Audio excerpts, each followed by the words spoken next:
Soren here, back at it again, and today's video is something that I think is very fitting as it is almost January 1st, the new year, and everyone is motivated, ready to make their New Year's resolutions, and I think that is great.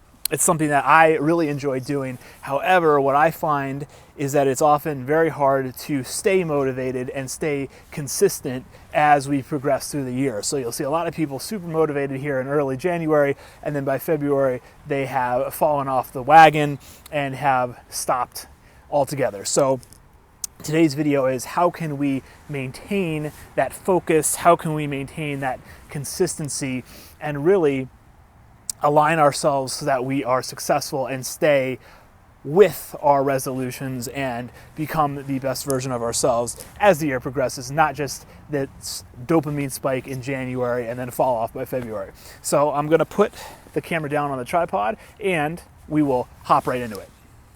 So January 1st rolls around, we have all our New Year's resolutions written down, we're motivated, we're ready to go, and we start.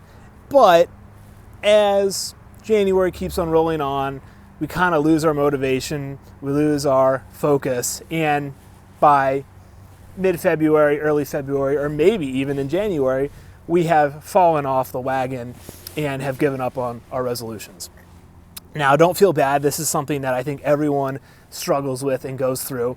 And what I want to aim the topic of this video to really drive home is how we can maintain that consistency. Now, consistency is not the sexiest word or topic, but it is something that is really important and what we really need to go after if we are going to be successful with these New Year's resolutions. And before I jump in, I just want to say that to me, the New Year's resolutions are something that I do all the time, right? And I think that's important to realize that we want to maintain the momentum year round, right?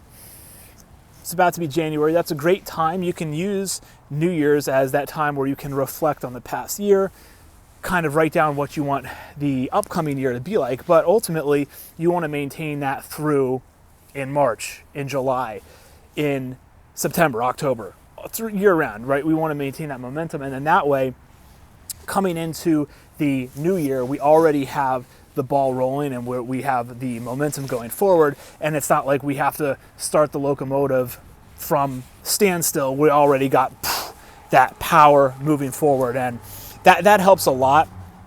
And it also helps in the sense that it's not like you're just going to instantly click and be like, all right, I had all these bad habits the last 12 months, and now all of a sudden I'm just going to flip the light switch on and all of those are going to go away, and then all of a sudden I am going to be a completely different person, right? It would be great if that were the case, but life just doesn't work that way. We're conditioned to think that it does. We're conditioned to think that all of a sudden there's just going to be some big event that just changes everything in your life, and you just win the lottery, and all of a sudden you get the beautiful girlfriend and the huge mansion, and then all of it's happily ever after, or whatever the saying goes in all the Disney movies. But realistically, that's not the case, right? It's something where we need to be disciplined, focused, have the consistency, and build ourselves up day after day. And that's the first thing that I want to really kind of emphasize. To me, I think I've struggled with this a lot because I want to just be like, I want to do this, and then I'll get upset that I'm not there. But realizing that you need to take one step at a time. And I used to get really annoyed when I would hear people say this, especially there would be a lot of times in sports when they would do the interviews like at halftime or after the game or whatever.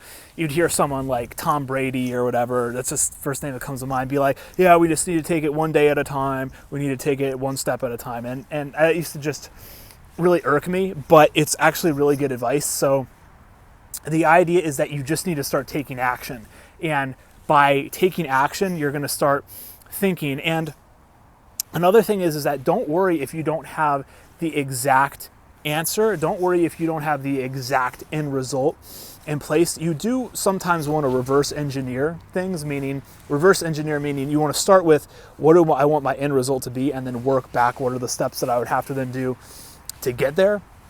But with that being said, don't go too crazy with the reverse engineering. Realize that you have an idea of kind of what you want your end result to be, but you don't have to absolutely know, because I think what will happen to a lot of people is they won't exactly know, and then that'll just kind of deter them from taking any sort of action or making that jump. And this is something that is just, it'll completely screw you up, because then it's like you don't really know, so you never take any action. So just start the ball going forward, regardless if you know where you want to go or not, start going. And that alone will start to build up that cycle. So the first step is take the baby steps and realize that it's going to take time. It's not just like this light goes on or off, right? It's the whole building up, and that's a huge thing and something that you really need to do. So baby steps. Next thing is you need to realize that having material items is a good thing, right? But you need something higher than that, right? What we call in self-help, personal development, is you need a higher purpose.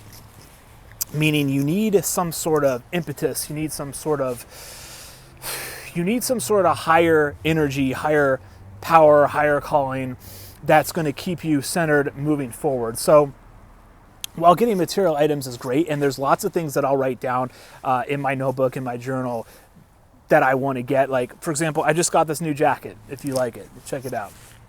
It's a nice little red jacket, right?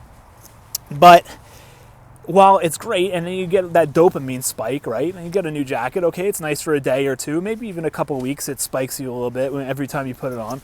But in the long run, it's not going to keep you motivated through the really trials and tribulations, right? You realize that the new jacket is just something that you can get and it's cool, but it's not the higher purpose. So to me, higher purpose is realizing that we're all going to die, right? We ain't going to take anything with us, right? This jacket, can't keep it after I'm dead.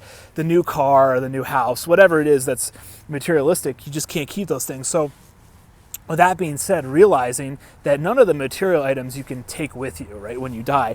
What is it that you want to impact the world with? What is it that you want to leave behind? What do you want your legacy to be when you're gone?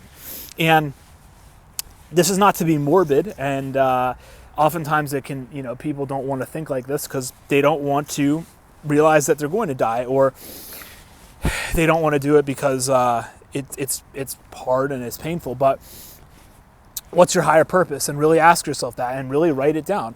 And I would say for me, right, and for most people, the higher purpose is going to revolve something around empowering other people, making the world a better place, having loving relationships, living every day to the fullest, having lots of different experiences.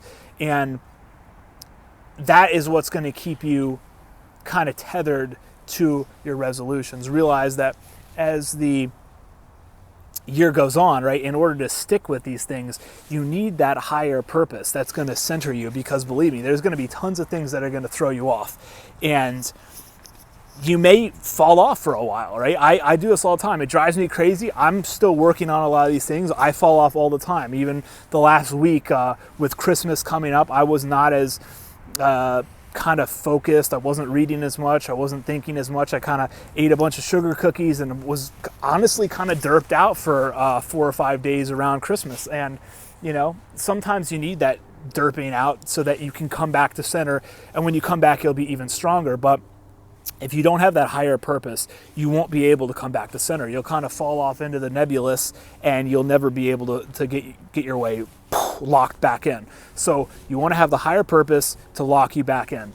All right, so I want to just finish this video by really driving home the idea that the journey is where all the life lessons, all the energy really is. So we need to stop being so fixated on the material possessions, on the end outcome, realizing that that will come, that will manifest itself, but the actual journey is where all the life lessons, all the virtues that you're going to learn, all the character and kind of ultimate growth is going to happen and occur.